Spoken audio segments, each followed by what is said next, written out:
is the gateway to the East Africa market of almost 500 million consumers. Kenya is the regional logistics hub. Kenya is the leading regional financial hub.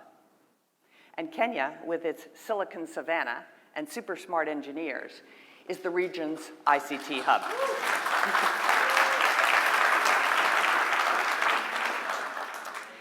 Kenya is a leading destination for foreign direct investment and venture capital. Kenya has a young, educated, entrepreneurial, and English-speaking workforce. And as I said, Kenya generates over 93% of its energy from renewable sources. And last but certainly not least, Kenya's largest export market is the United States, just past Uganda. So let me repeat, this is exciting. Kenya's largest export market is the United States, and we think Kenya is ready for liftoff as it diversifies its economy. So Kenya, as I said, is the gateway to East Africa. 80% of East Africa's regional trade passes through the port of Mombasa.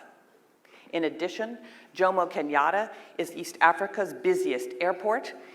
In Nairobi, it's served by 40 passenger airlines and 25 cargo carriers, including FedEx and DHL. FedEx just arrived in country about a year ago.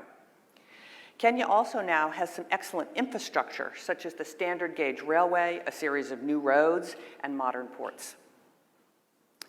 Kenya is already the regional financial hub for East Africa. Several international banks have had presence in Nairobi for decades. The region's largest stock market is in Nairobi, and the city hosts, importantly, the necessary legal, accounting, and consultancy services to preserve and accelerate that status.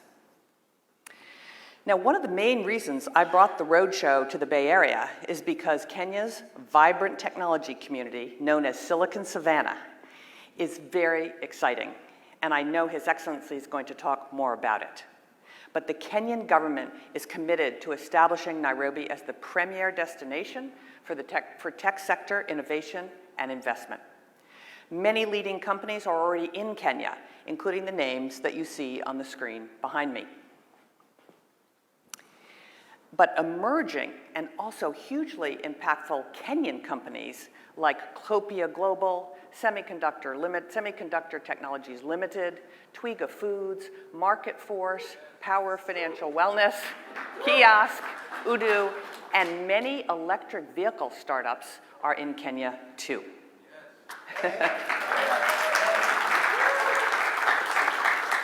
Now, I have met these companies, I've visited their operations, and what I see happening has many of the critical components that will make Silicon Savannah a reality.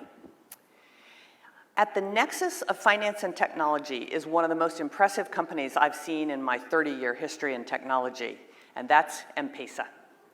Kenya's innovators invented M-Pesa in 2007, and by 2010, M-Pesa had become the largest mobile money network in the world. M-Pesa has annual revenues of over $1 billion US. There's $360 billion US that flow through the platform, and it's an open API with 60,000 developers writing apps for M-Pesa. And what M-Pesa did, it solved one of the biggest problems in mobile money. Mobile, secure, ubiquitous, low-cost payments.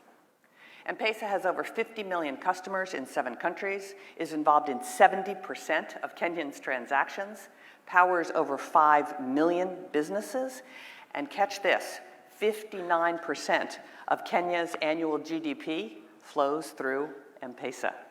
70% of Tanzania's GDP flows through M-Pesa. And you're going to hear from the CEO of M-Pesa in just a few moments this morning. So, let me tell you something. I know a little bit about this business because you might remember when I was at eBay, we bought PayPal. And I can assure you that M-Pesa is extraordinary. M-Pesa alone, I think, demonstrates the brilliant business minds at work in Kenya that are devising African solutions to global problems.